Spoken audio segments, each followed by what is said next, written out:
morning, everyone. Welcome back to the channel. We're back here at Ciocca Kia in Ewing, New Jersey to take a look at a 2023 Kia Sportage. Now you're going to say, Mike, you've already done the Sportage LX and the Sportage X Pro and the Sportage SX Prestige. Why another one? Because this is one that a lot of people have been asking me about. This is a 2023 Sportage Hybrid, which are extremely hard to find right now because most of them coming into this dealership at least are coming in sold.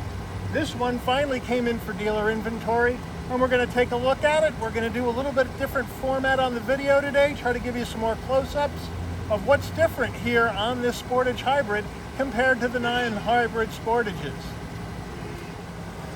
Now here we are at the front end of the Sportage. Not much of a change here from the gas-powered variant. We have, this is in gravity gray with the Kia badge up top, some silver trim, flat black along the top part and bottom part of the grille. We do have some silver trim down below on either side with, unfortunately, it looks like some fake venting, which I don't care for. However, this model, which is the LX or entry-level model for the hybrid, does have LED headlights, LED daytime running lights, and LED tail lights. It's LED lighting all the way around, and I love this running light pattern that they have on the headlight housing. I think it looks great. I think it makes it look more aggressive. Wheel and tire setup on this Sportage is a 17-inch wheel. It's got gloss black with silver accents, but it's a more aero designed wheel. As you can see, these areas are thicker with a smaller opening here, so the air will be moving across the wheel. It'll make the car slipperier and improve gas mileage. We're looking at 235, 65, 17s, all four corners on this hybrid. All right, looking at the car as a whole, I think this new Sportage design is really nice. I love that hard body line that goes from the front side view mirror all the way to the back door, and then that body line haunch above the fuel filler cap looks really good. Overall, I think they did a really nice job on this design. As we move closer, we do have flat black around the wheel wells on the LX model. Doesn't really bother me at all. We are color matched on the side view mirror, and we are color matched on the front and rear door handle. We do have a left side fuel filler cap, and up top we have a gloss black shark fin antenna, and this particular one does not have a sunroof. As we're looking at the back of this Sportage, you do have, the big deal here is that the rear wiper is no longer on the bottom of the rear glass. It is tucked up underneath the spoiler up in here, and we'll swoop down to get that dirt off the window. Now that is going to protect it from the elements, protect it from car washes, so I think that was a good idea. We have the Kia badge right in the middle, Sportage on the left, HEV or hybrid electric vehicle badge on the right, and down below we have a lot of vent pattern that is not functional at all with the silver trim. I like the silver trim around it. I think that looks nice, and of course our exhaust is tucked up underneath that rear bumper. All right, we are at the engine, and here is the big difference between the Sportage Hybrid and the other Sportages is the power plant. We have a 1.6 liter 4-cylinder engine with hybrid drive, mated to a 6-speed automatic transmission, 227 horsepower, 258 pound-feet of torque. MPGs are pretty easy.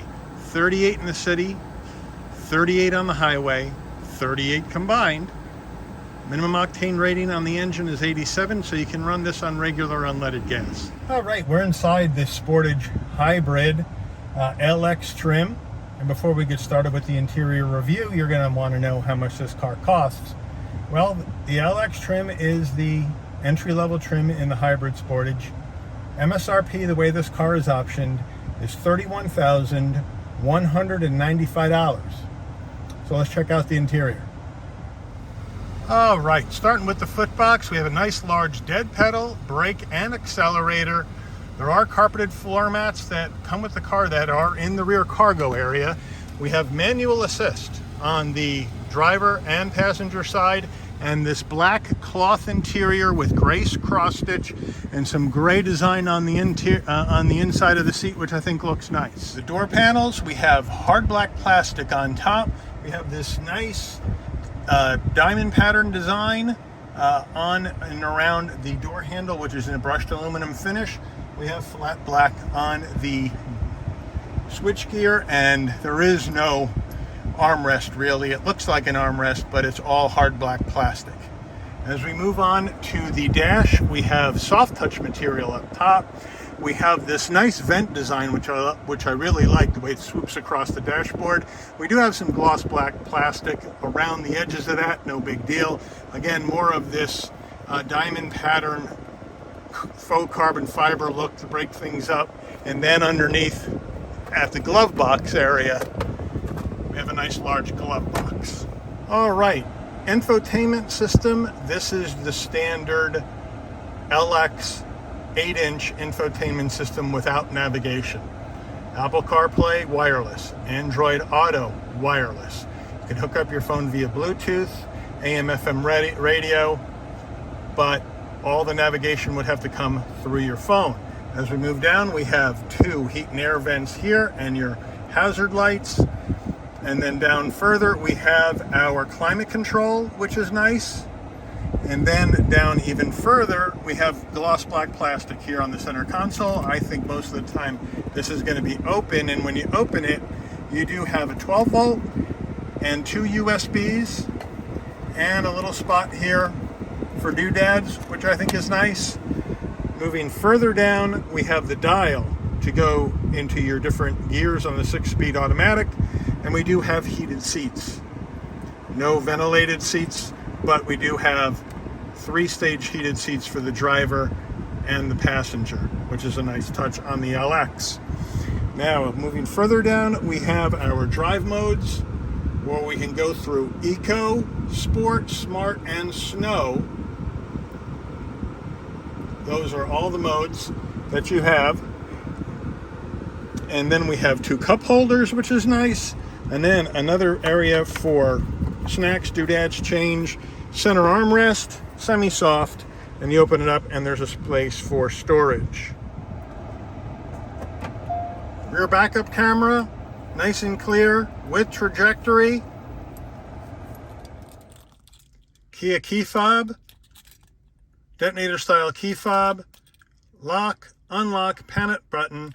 No remote start on the base LX model, and it is a standard key where you push that button and the key comes out and you put it into the ignition barrel and turn on the car.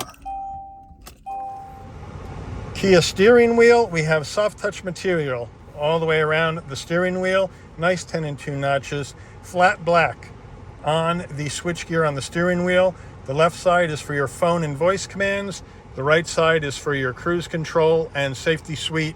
We do have a nice trim ring with the Kia badge, so I like that horn button. Some nice silver trim on the bottom, which is nice. As we get to the stalks here, we have our headlights right here on the left, and on the right you have your front and rear wiper controls. We do have paddles, believe it or not, to go up and down the gears of the 6-speed automatic. And then once we get to the dash, we have the digital dash cluster, which is a nice touch. This thing actually changes as you go through your modes, changes colors. Fairly simple change, but it's kind of cool.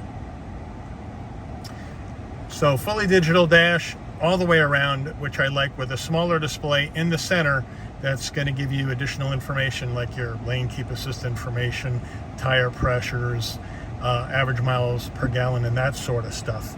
So it's pretty cool, and I like the way that this is laid out quite a bit.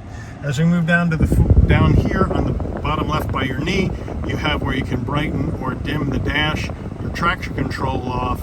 This is your 12-volt battery reset, which is something where if you're parking this car for a long time, let's say you take it to the airport, you're going on vacation for a couple weeks, let's say, right? The car will actually shut itself down. And to wake it up, you push this button when you want to get back in and drive, and it wakes the battery back up and gets it ready for you to drive, which I think is nice. And here's your electric parking brake.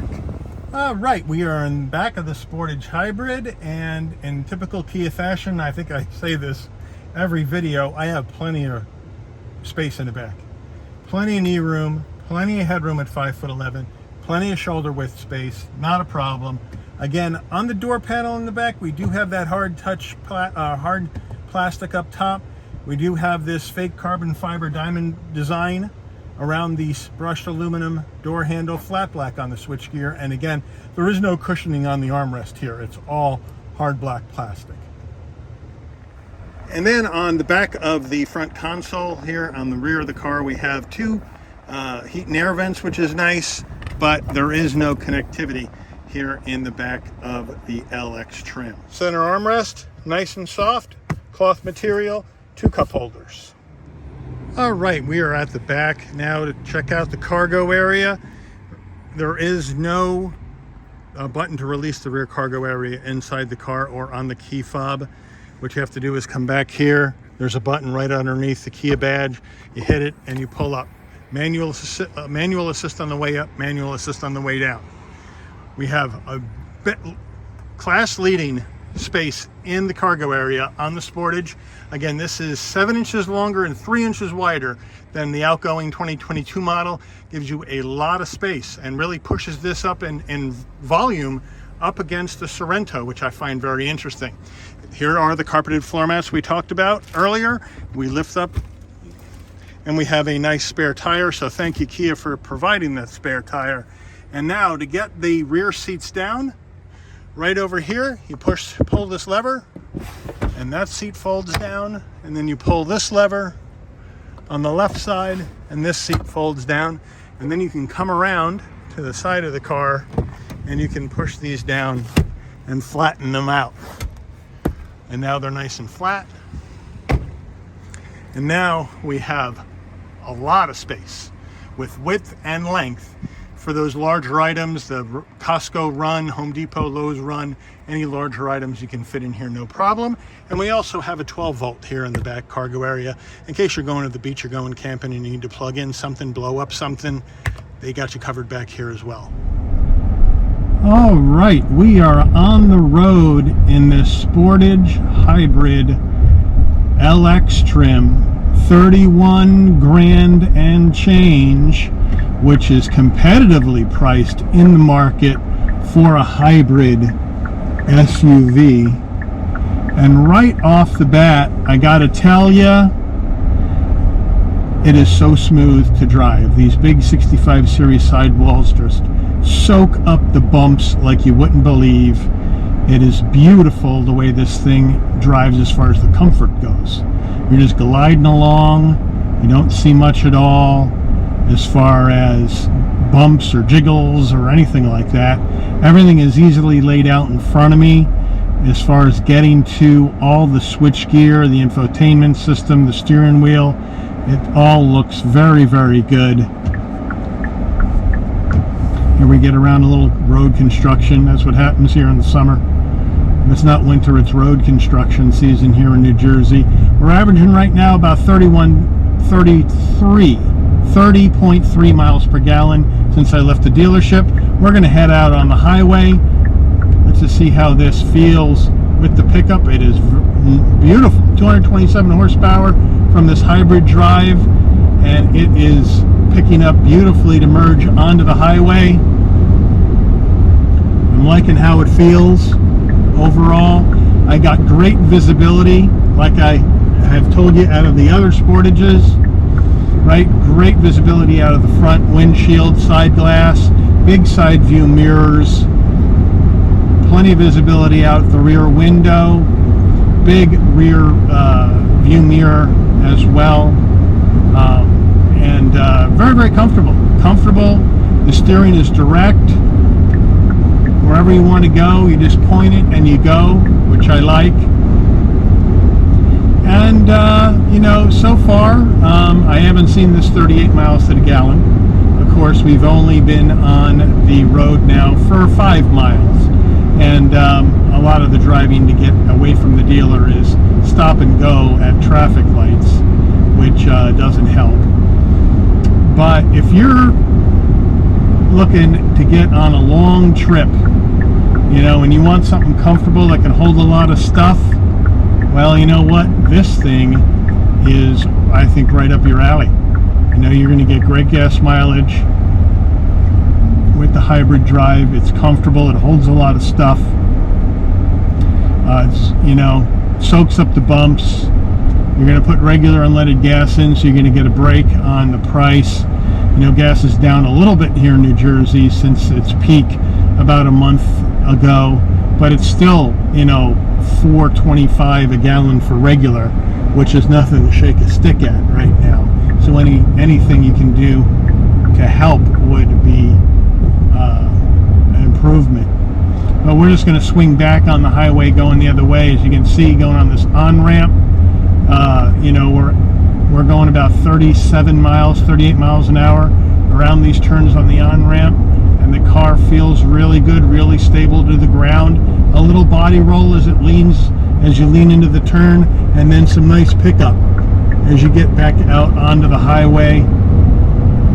And now we're up to speed here on the highway. Not a problem. Not a problem at all for this car.